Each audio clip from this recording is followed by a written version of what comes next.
வானத்தில் மின்னும் நட்சத்திரங்கள் வெறும் அழகுப் பொருட்கள் மட்டுமல்ல, அவை இயற்கையின் மாபெரும் கடிகாரங்கள். மனிதனின் வாழ்வியலை இந்த நட்சத்திரங்களின் அசைவோடு இணைத்துப் பார்க்க முடியுமா? பல்லாயிரம் ஆண்டுகளுக்கு முன்பே நம் பாரத தேசத்து ரிஷிகள் இதை சாத்தியப்படுத்திக் காட்டினார்கள். இன்று நாம் பயன்படுத்தும் ஜோதிடம் என்பது வெறும் நம்பிக்கையல்ல, அது ஒரு காலக்கணித அறிவியல். நவீன கருவிகள் இல்லாத காலத்திலேயே நம் முன்னோர்கள் எப்படி இவ்வளவு துல்லியமான வானியல் அறிவை பெற்றிருந்தார்கள்? காலப்பிரகாசிகா நூலின் துணையோடு அந்த வரலாற்றைத் தேடுவோம். ஜோதிடம் என்பது நம் மண்ணில் ஒரு பொழுதுபோக்காக தோன்றவில்லை.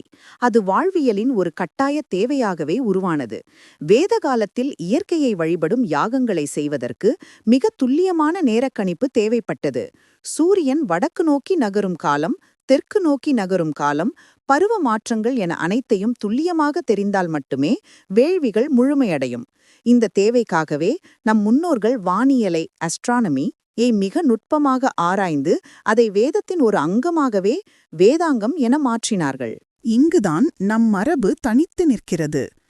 இன்று நவீன அறிவியல் கோடிக்கணக்கான ரூபாய் செலவில் தொலைநோக்கிகள், டெலஸ்கோப்ஸ் வைத்து கிரகங்களை ஆராய்கிறது.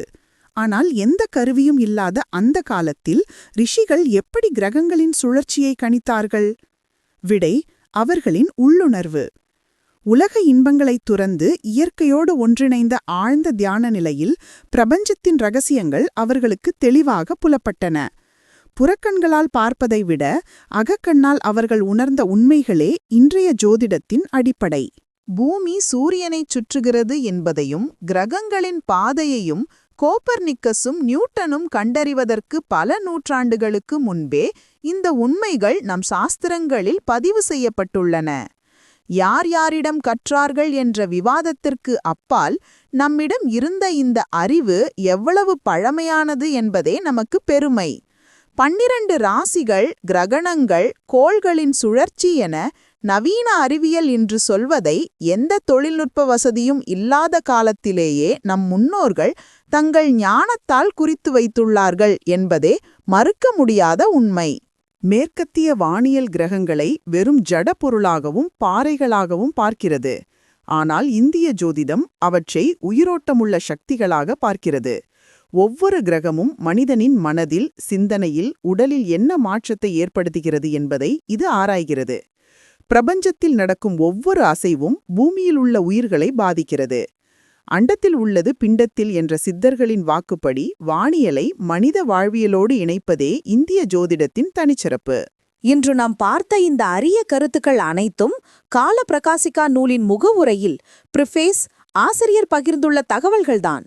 இது நமது தொடரின் 2ஆம் பாகம், பார்ட் 2. ஜோதிட சாஸ்திரம் பற்றி இன்னும் பல ஆழமான வியக்க வைக்கும் உண்மைகளை ஆசிரியர் இந்த முகவுரையில் தொடர்ந்து கூறியுள்ளார். அவற்றை அடுத்தடுத்த பாகங்களில் நாம் விரிவாக பார்க்கவிருக்கிறோம். இந்த புத்தகத்தை நீங்கள் முழுமையாக படித்து தெரிந்து கொள்ள விரும்பினால் உடனே ஸ்வதர்மா லைப்ரரிக்கு செல்லுங்கள். நமது லைப்ரரியின் மிக முக்கியமான சிறப்பம்சம் AI அசிஸ்டன்ட். ஆம், அங்கு பொருத்தப்பட்டுள்ள இந்த செயற்கை நுண்ணறிவு வசதி நீங்கள் புத்தகத்தை படிக்கும்போதே கடினமான வரிகளுக்கு உடனுக்குடன் எளிய விளக்கங்களை உங்களுக்கு கொடுத்துவிடும். இது உங்கள் வாசிப்பு அனுபவத்தை மிக எளிமையாக்கும். இந்திய ஞானம் சார்ந்த இது போன்ற அரிய பொக்கிஷங்களை தொடர்ந்து தெரிந்து கொள்ள மறக்காமல் ஸ்வதர்மா யூடியூப் சேனலை சப்ஸ்கிரைப் செய்யுங்கள். ஜோதிடத்தின் அடுத்த கட்ட ரகசியங்களோடு அடுத்த பாகத்தில் சந்திக்கிறேன். நன்றி.